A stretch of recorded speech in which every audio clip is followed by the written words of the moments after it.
जिंदगी काट रहा है, उसे कहते हैं पुत्र।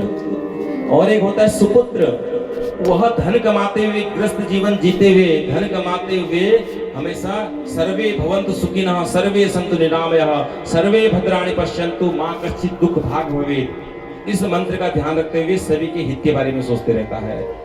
गरीबों को अन्न देता है, कहीं भागवतों को दान पुण्य करता है, जो भूखा है उसे भोजन कराता है, अपने कुल का नाम रोशन करता है, उसे कहते हैं सुपुत्र। और एक होता है कुपुत्र, भैया इससे तो बचा के ही रखे सब। कुपुत्र उसे कहते हैं जो पीपा के नाली में पड़ा हुआ है, धर्मपति रोज कंधे में उठा के घर ला रही नहला रही धुला रही, उसे कहते हैं कुपुत्र।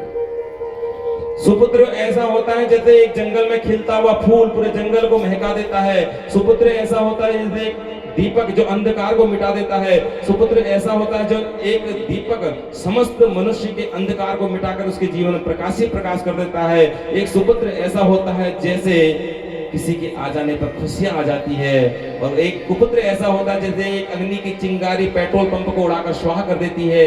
एक कुपुत्र ऐसा होता है जैसे एक अग्नि की चिंगारी रुई के ढेर को जलाकर राख कर देती है। एक कुपुत्र ऐसा होता है जैसे एक अग्नि की चिंगारी जंगल को जलाकर राख कर देती है। उसी प्रकार एक कुपुत्र ऐसा होता है जो पूरे राष्ट्र को जलाकर राख कर देता है, कुल का नाश कर देता है। तो हे गुरुदेव, ऐसे पुत्र को पाकर मेरा जीवन धिक्कार है, मैं क्या करूं? गर्गाचार्य का अभी मैं देखता हूं क्या इसका कारण क्या है। गर्गाचार्य जी ने आंखें बंद करी तो देखते हैं कि जो इनका बालक है ना वो गंडांत मूल में हुआ है। किसमें? गंडांत मूल। अब ध्यान से सुनेगा। अभी हम लोगों के मन में बहुत प्रश्न होते हैं ना, पंचक किसे कहते हैं, मूल किसे कहते हैं, गंडांत मूल किसे कहते हैं, होते नहीं। किसी ने आज तक जानकारी लेने की प्रयास किया अपने ब्राह्मणों से? पूछा करे अपने ब्राह्मण देवताओं से, संत महात्माओं से पूछा करे कि इसका अर्थ क्या है। जब पूछोगे नहीं तो जानकारी कैसे मिलेगी? लेकिन पूछना भी सात्विक ढंग से चाहिए, ना कि तर्क वितर्क करके। मैं समझाता हूं आपको। अश्विनी भरणी कृतिका रोहिणी मृगशिरा आद्रा पुनर्सु पुष्य अश्लेषा मगा पूर्वफाल्गुनी उत्तराफाल्गुनी हस्त चित्रा स्वाति विशाखा अनुराधा ज्येष्ठा मूल पूर्वाषाढ़ा उत्तराषाढ़ा श्रवण धनिष्ठा सतविसा पूर्वभाद्रपद उत्तराभाद्र रेवती। कितने हो गए? 27। ये 27 नक्षत्र हैं, इन्हें देवियां कहते हैं। इन 27 नक्षत्रों का विवाह हुआ चंद्रमा के साथ। ये 27 जो नक्षत्र है ये राजा दक्ष की बेटियां हैं और इनका विवाह हुआ राजा चंद्रमा के साथ। इन्हीं नक्षत्रों से बनती हैं राशियां। चू चे चोला जिसका नाम होगा उसका अश्विनी नक्षत्र, लीलू लेलो उसका भरणी नक्षत्र। इस प्रकार सबके नक्षत्र इन्हीं से राशियां बनती हैं।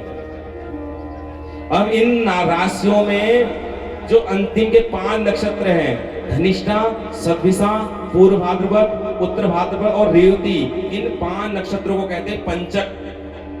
ये दुष्ट स्वभाव वाली है, राक्षसी स्वभाव वाली है, इसलिए पंचक शांति करानी पड़ती है। पंचकों में कोई कन्या का जन्म हो, पंचक शांति करानी पड़ती है। पंचकों में किसी की मृत्यु हो जाए तो कुशा के पुतले बनाकर शव के साथ दाह संस्कार किया जाता है, पंचक शांति करानी चाहिए।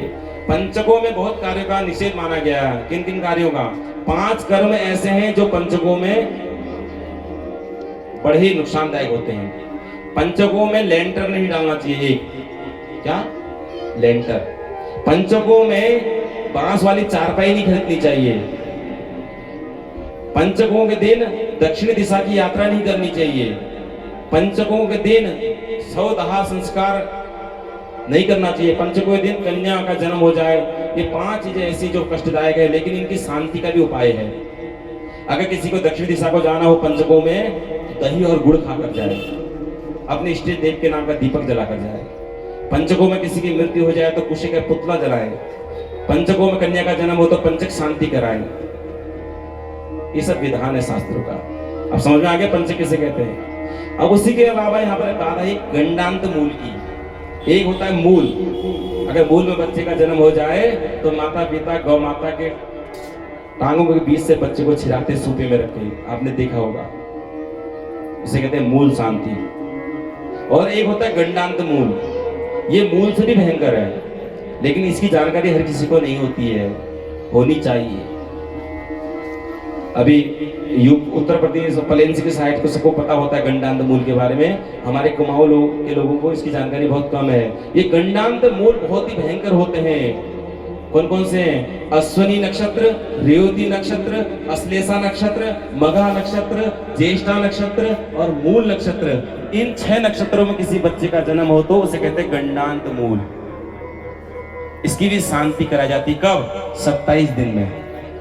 जब बच्चे का जन्म होता है उसके ठीक 27 दिन में ये शांति करानी चाहिए। अगर किसी ने 27 दिन में नहीं कराए, भूल गई, नहीं पता चला, तो 27 महीने में कराई जाती है। और 27 महीने में भी नहीं करा पाए तो 27वां साल जब लगा होता है उस समय शांति करानी बहुत आवश्यकता होती है इसकी। नहीं तो क्या होता है, बोले बीमारी आती है, रोग आता है, रुकावटें आती है, नौकरी में रुकावटें आती हैं, विद्या में रुकावटें आती हैं। इसे कहते हैं गंडांत मूल। प्रेम सुनो सच्चे दरबार की। तो गर्गाचार्य जी कहने लगे महाराज इसमें आपके बेटे का कोई दोष नहीं है। आपके बेटे ने जो जन्म लिया है वो गंडांत मूल यानी रेवती नक्षत्र के अंतिम चरण में तुम्हारे बच्चे का जन्म हुआ है, इसलिए यह बच्चे के आने से घर में बड़ा ही कष्ट है। तुम्हारे कहा अच्छा, इस दुख की शांति के लिए आप जगदम्बा की आराधना करो।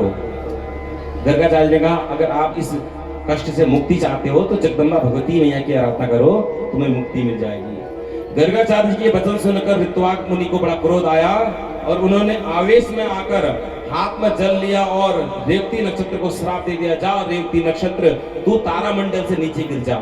और रेवती नक्षत्र लुढ़कता हुआ धीरे धीरे कुमुद पर्वत पे जाकर धाम से गिर गया। अब 27 नक्षत्रों में से एक नक्षत्र कम हो गया। कितने बचे? 26 ही बचे।